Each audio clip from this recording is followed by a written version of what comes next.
tent cities for illegals in our national parks? You can't make this stuff up.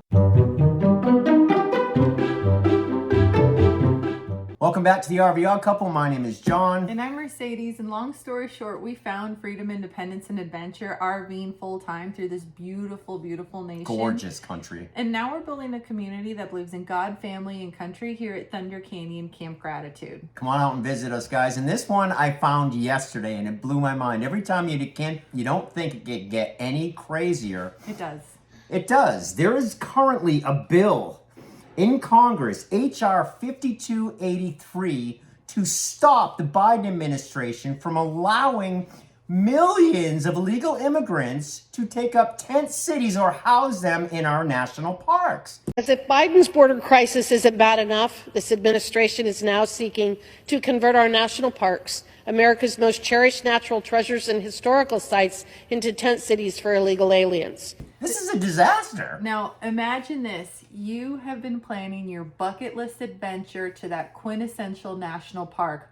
Imagine the time that you've been doing your research. Imagine the money you're spending on fuel. You're going to RV there. You're going to fly there. I mean, you have this epic trip planned. And you get there and you go through the pearly gates, and what do you see but tent cities full of millions and millions of portalets everywhere. You know what? This is really serious. Such actions not only debase our national heritage, but blatantly violate numerous federal statutes, including those governing management and protection of our national parks, NEPA, and the Administrative Procedure Act. Obviously, we have a lot of compassion for the people that have come to this nation seeking the American dream. 5 to 8 million illegal border crossings since Biden took office. With that said, this is the worst idea possible, and this is actually going to do more to hurt these populations that are already really at risk. We all have compassion for somebody that's trying to seek a better life, right? But putting a population that's already more higher risk in an area that doesn't have sufficient utilities, in an area that basically you're living in a tent in the middle of the wilderness, groceries aren't readily accessible. Bears like roar, and they eat honey. No, but think about it. These populations are already really, really high risk, and there's a humanitarian issue here, obviously. But who's going to police and make sure that these people that are already taken advantage of more easily don't get even more taken advantage of? Who's going to protect the children? Who's going to protect the women that cross the border looking for a wonderful life only to be sent into a tent in the wilderness in a place that doesn't have utilities, doesn't have groceries, no potable water, no electric? I mean, when you think this through, this is a really, really bad idea. It's a horrible, horrible idea. This year, 2023, the United States government will pay almost $500 billion in assistance for illegals. People that have come across the border. Guys, 451 billion with a B to take care of these people. My grandfather came to this country from Ireland in the early 1900s, and I'm grateful. But our border is so broken. As a matter of fact, everything in our country is broken. Everything. We had a president come in 15, 16 years ago saying he wanted to fundamentally transform America. We're watching it right before our very eyes. It's happening. Everything that we have held dear to our heart is being destroyed. They're going after our kids. They're going after our justice system. They're going after our legal system. They're tearing it all apart. Morality is just gone. One of the things that people don't realize, and we do because we RV'd full time for years, is that it costs a lot of money to live like you're homeless. Everyone thinks that, no, it's true. Everyone thinks, oh, I'll get a tent and I just need a little tin can and I can make a fire and I'll live happily ever after. And that kind of life is really, really not comfortable. It can be really expensive. Having the right equipment and gear to keep you warm. To each his own. Yeah, not to say, but when you take a wholesale population that's already displaced, they're already away from their homeland, they're already, and like, let's just stick them in the forest somewhere. That is the worst. That is so inhumane. It's already hard enough to get into a national park during the on season. I can't imagine what it would be like with hundreds of thousands of tenters in and around our national parks, our sacred treasures.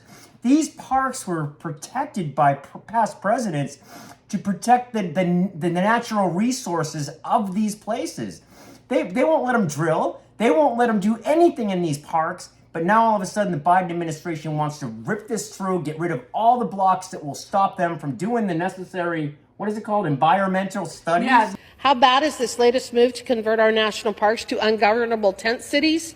While Wyoming's effort to prevent catastrophic wildfires destroying our national forests are met with intensive scrutiny from the unelected bureaucrats in this administration, President Biden is categorically exempting the housing of thousands of individuals in our national parks from any type of environmental review. This double standard is indefensible, and the Biden administration's refusal to engage with Congress on this bill only confirms that fact. This doesn't require environmental studies, but heaven forbid you try to do anything else and you get a lot of environmental studies. So it's definitely a double standard. The impact that this is going to have on local tourism is immense. And it's really sad because these national treasures aren't just something that Americans aspire to go to. When we were at national parks, I cannot tell you how many different languages I have heard. Because there were so many people from all over the world, all the continents, like everyone's traveling these national parks just to get a chance to see them in person. What effect is that going to have on the tourism? If you can barely police the people that are going in and out of a national park, and every year there are people that get lost and accidents happen, what's going to happen when you add hundreds of thousands more people in this area that already can't handle the tourism that's already receiving? Guys, there's nothing sacred anymore. Our country is in so much trouble. Every time you think it can't get any crazier, it does. And we've been saying this for 3 or 4 years now. Things are just coming unglued. I am convinced that there are people in this country that want to destroy it. We need serious reforms to end the flood of illegal immigrants into our nation, not half measures that fail to correct the disaster of this administration's own making and endanger what is the very best idea America ever had. Out of all the bad ideas, and I swear to God at this point, I think they're truly trying to destroy our country. I'm convinced of it. They're trying to destroy our country at this point. And when I first saw this, I thought it was a joke. No, they wouldn't do that. Yeah. They're doing it. Please reach out, talk to your representative, find out who your representative is. It's HR 5283, HR 5283. Guys, please share this video, get this out to as many people as you possibly can. This administration has had a lot of really bad ideas. This is a really bad idea.